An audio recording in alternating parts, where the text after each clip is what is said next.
I campanozzi sono il giorno del Corpus Domini, una volta all'anno, al sabato, è la processione che si faceva dal cimitero col Santissimo.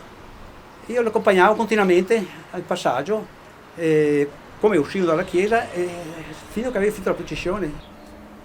Queste sono le 3 campane, la più piccola pesa 6 quintali, 5 quintali 80.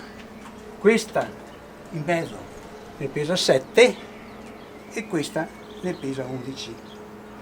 Questa piccola è la più vecchia, di 1829, era abbinata a una campana di San Giorgio, che c'era un campanile in legno lassù. Quelli che abitavano su a San Giorgio, che adesso è caduto giù tutto, venivano a prendersi questa campana con l'asino e la portavano su per far abbinare con quella che c'era già a San Giorgio, che era sempre fissa a San Giorgio.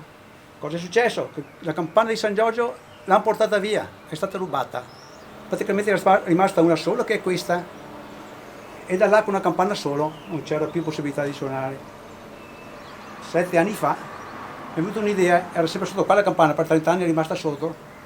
Ho preso questa campana, ho fatto il ceppo nuovo in castagno. Ho messo la corda all'interno del campanile perché come era una volta, perché io queste 3 campane le ho sempre suonate a mano con mio papà.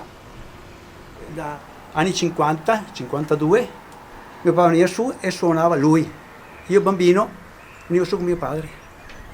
Così mi piaceva, tant'è vero che ho portato su mio nipotino adesso che ha 7 anni, è stato qua l'anno scorso e ha visto cosa faccio.